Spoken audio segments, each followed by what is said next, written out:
As women, we are fed this lie that you can have this super happy and productive and fulfilling life by just selling your body. It will not be that way. You look at the mental health of sex workers, you look at the mental health of, porn stars, it's not good.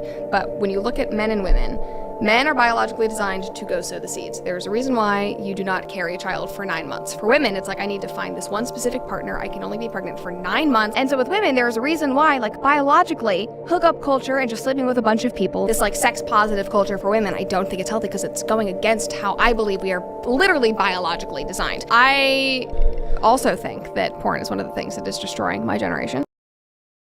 What are your thoughts on hookup culture? I think it depends who you're asking. If you're dating to get married, hookup culture kind of sucks. But if you're dating to hook up and have sex and just have a great time, hookup culture is it. You can go to a bar and know you're going to leave with someone. Do you think it matters if a woman has a high body count? I think that means a woman can give you what you want. If a woman has a low body count, she's probably not going to know what to do with you.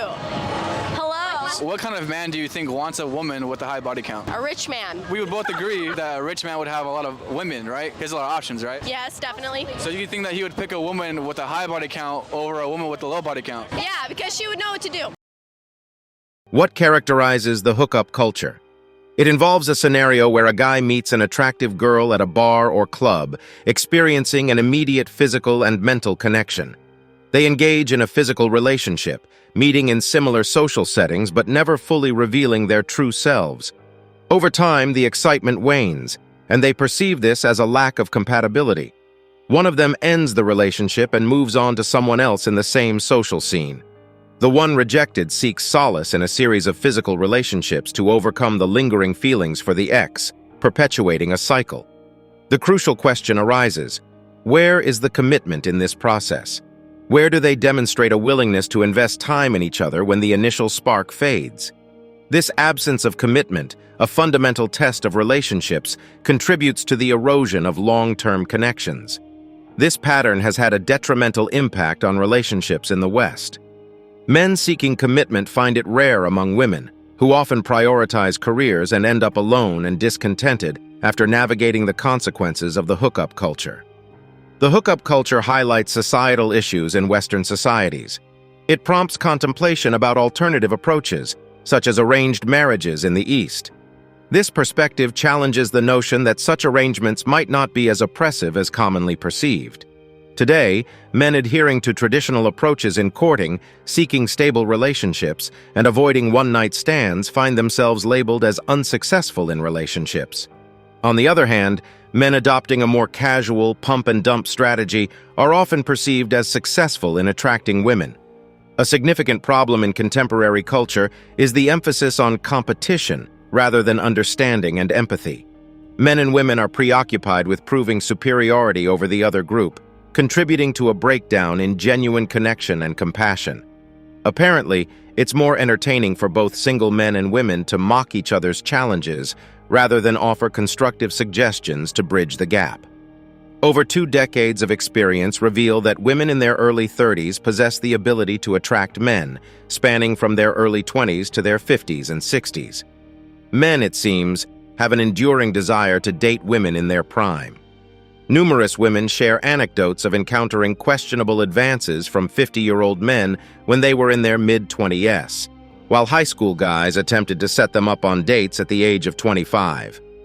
The world offers a range of possibilities for women, but not necessarily in the realm of relationships. This discrepancy arises because women tend to gain value in their 20s as they reach their full adult potential, while men typically peak after their 30s, with their value increasing until their 50s.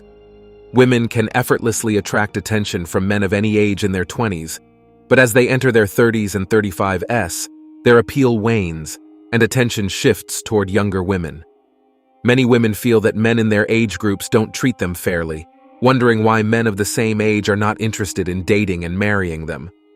The reality is that a 35-year-old man with stability can attract younger, more attractive women in their 20s. Given that most men take a year or two to get to know a woman before engagement and marriage, if a man marries a 35-year-old woman after this process, she may not give birth until she's 38, significantly reducing her chances of having children. A woman in her early to mid-30s should consider men in their late 30s, 40s, and possibly even 50s as potential partners, given that many of these older men are the remaining options on the market due to having had prior marriages and children. For those men who are divorced, they may already have children and possibly seek a second wife. Some women in their mid-30s, however, struggle to accept this reality. They express disdain at the prospect of being pursued primarily by older men, particularly those who have already experienced family life. These women, who spent their 20s engaging in various flings, find themselves bewildered by their current situation. They did not foresee reaching this point, and their expectations for relationships did not align with the present circumstances. The revelation that men, rather than women, are the ones selecting partners proves challenging for these women. They grapple with the shift in dynamics, realizing they are not being pursued in the same way as they were in their younger years. Only a small percentage of men, who have personally experienced challenges in relationships, comprehend the predicament faced by women in their 30s. Consequently, these men become the preferred choice for dating, representing a select few rather than the entire male population. The situation worsens for women with a strong desire for motherhood, often leading them to adopt risky behaviors to conceive. Their desperation for a child may lead them to engage in unprotected encounters while falsely claiming to be on birth control. Many women encounter a second wave of challenges in their early to mid-40s, during which they may lose the ability to attract even younger men interested solely in physical intimacy. This phase is often accompanied by weight gain and the onset of menopause. While Asian and Black women tend to age more gracefully than white women, the decline in attractiveness, once initiated, can be rapid. In just a few years, a 38 or 39-year-old Asian woman may undergo a visual transformation, appearing as if she's in her early 40s, despite initially looking much younger. I may not be fully aware of the experiences that women face, especially concerning the concept of the wall, appearing 10 years before they turn 40, as I am a white male. If my perspective is inaccurate, please feel free to share your insights. This is solely based on my observations, and I am open to learning more about this particular issue. The phenomenon of women maturing earlier than men during their teenage years can be attributed to their historical reproductive advantage in passing on their genes. This advantage was especially crucial in times of resource scarcity. As the earlier women matured, the greater the likelihood of ensuring the survival of our species. However, this early maturity comes at a cost, as women tend to experience the aging process earlier than men. Men with financial stability and resources are often more appealing to women, and intelligent men who invest effort and save money tend to become increasingly attractive to women over time. Conversely, men are typically attracted to women based on their reproductive capabilities. The aging process can be likened to a game of poker, filled with deception and misdirection on both sides. For instance, in a hypothetical poker game between a man and a woman in their early 20s, the man starts with 1 chip while the woman has 90. By the time they reach 35, he may have 85 chips, while she has only 6. In real life, financial resources significantly impact one's status and options, similar to the dynamics of a poker game. Many women, in my experience, have been more prone to spending rather than saving when they were younger. This could involve indulging in trips, buying shoes, dining out frequently, and socializing extensively with friends. In their mid-30s, some women may continue to spend considerable amounts on makeup and transportation expenses. I've encountered women who find themselves deeply in debt due to credit card debts and student loans, actively seeking a wealthy man to alleviate their financial burdens. Several women I've spoken to have openly shared their pursuit of a sugar daddy to help them pay off their debts. The aging process can pose a significant psychological challenge for women.